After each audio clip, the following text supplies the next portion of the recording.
Alors du coup, je me présente, moi je suis Clara. On va faire une interview du coup par rapport à ce que tu as pu faire ici à Eden.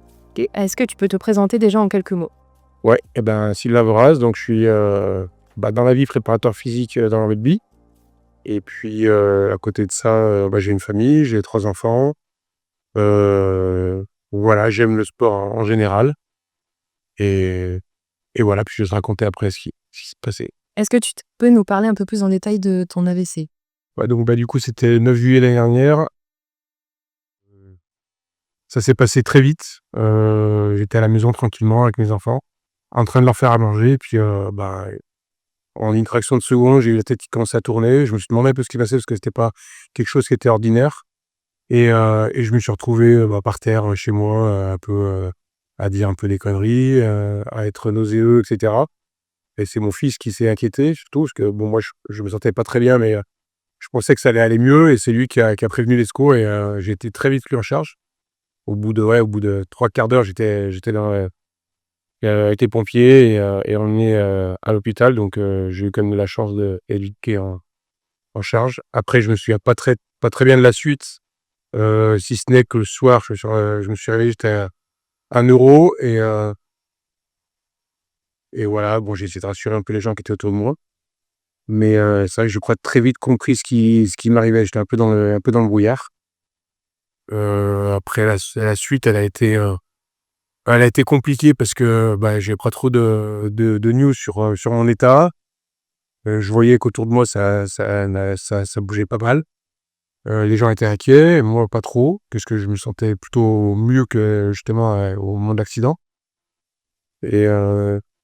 et puis bon après on m'a expliqué un petit peu plus calmement quand mon état était stabilisé, on va dire, que j'avais fait un AVC, j'ai pris un peu, voilà, conscience que c'était un truc assez grave, heu, mais surtout les premiers trucs c'était, ouais, comment je vais faire pour sortir de l'hôpital, pour aller travailler, enfin j'étais vraiment là-dedans et plus que dans l'accident, quoi. J'étais sur la suite tout de suite, concentré là-dessus, voilà.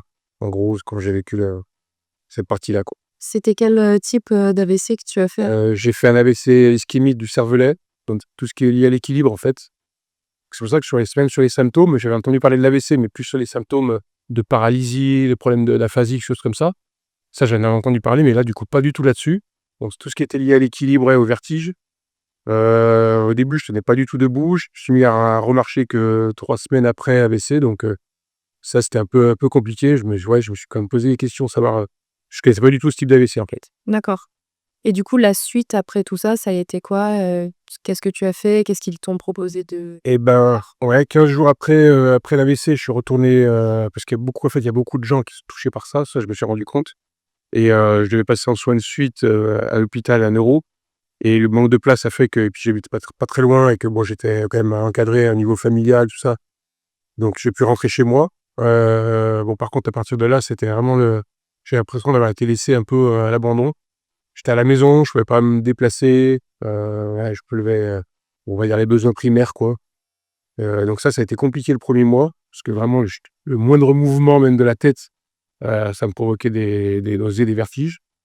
Donc j'ai eu un mois très difficile et puis après en fait, il y a une kiné qui venait à la maison, donc qui s'occupait un peu de moi. Alors, c'était vraiment basique sur le mouvement, se lever, tourner, se baisser et cetera. Ça sur le 2e mois du coup, jusqu'en septembre où là j'ai commencé un peu à aller marcher, à reprendre un peu un kiné, à me déplacer aussi au kiné. Donc je me faisais emmener puisque je pouvais pas trop me déplacer, par mes propres moyens et bien sûr, j'ai pas eu le permis tout de suite non plus, il fallait m'en retirer. Donc voilà, dans la suite immédiate, ça s'est passé un peu comme ça. OK. Par la suite, après, tu es allé à l'ARPAC?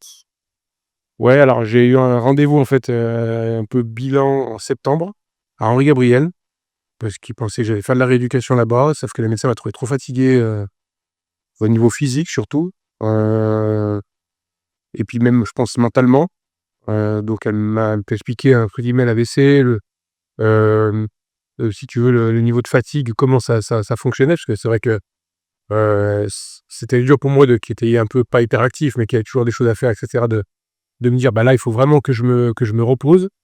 Faire des siestes, je connaissais pas du tout, donc j'ai découvert un peu ce truc-là. Ouais, me blesser plutôt, ouais, me reposer, j'étais un peu dans cette démarche-là et elle m'a dit qu'il fallait vraiment me reposer, que j'étais trop fatigué pour commencer une rééducation. Donc, à partir de là, j'ai dû attendre, je crois, janvier pour aller à l'ARPAC. OK, d'accord. Voilà. L'ARPAC, est-ce que tu peux nous en parler un petit peu plus? En quoi ça consiste? Qu'est-ce que c'est, et cetera? Ouais, alors déjà, l'ARPAC, c'est quelque chose qui est pas très connu. Je crois que c'est le seul truc en France. On a la chance d'avoir ça à Lyon.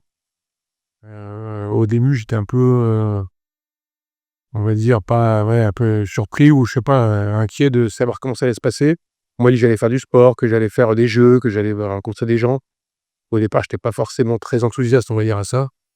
Heu, Vu mon état et voilà, je me suis dit: «Je vais me débrouiller tout seul» et cetera et au final, je me suis retrouvé là-bas. C'est un organisme qui est où il y a on était une vingtaine dans notre groupe, plusieurs groupes en fonction des pathologies, en fonction de comment on a récupéré et cetera et on était une vingtaine dans mon groupe, on participe à des activités. Alors c'était 3 matinées par semaine. On faisait 9 heures entre midi et midi avec d'autres gens qui ont les AVC ou qui sont lésés, cérébralement et on fait des activités. Alors c'est des activités physiques, c'est la «base» entre guillemets du programme, et puis après derrière, on a d'autres activités, sur lesquelles j'étais pas du tout, l'art-thérapie par exemple, la neuropsy, des choses un peu voilà, qu'on découvre, du théâtre, des trucs qui étaient pas forcément ma tasse de thé au départ et finalement en fait, je me suis éclaté là-dedans. Socialement, c'était hyper, hem, hyper bienveillant et ça nous a fait progresser, maintenant avec le recul, je me dis que c'était un truc de fou d'avoir vécu, ce truc-là et d'avoir rencontré ces gens-là. Heu, voilà quoi, c'est un organisme qui demande à être connu et qui j'espère par la suite sera entre guillemets, «perpétué» dans plusieurs villes et que tout le monde puisse avoir accès à un truc comme ça. C'était un gros passage de témoin entre l'AVC et entre guillemets «le sport» et ma venue ici quoi. OK. Et du coup, comment est-ce que tu as entendu parler d'Eden?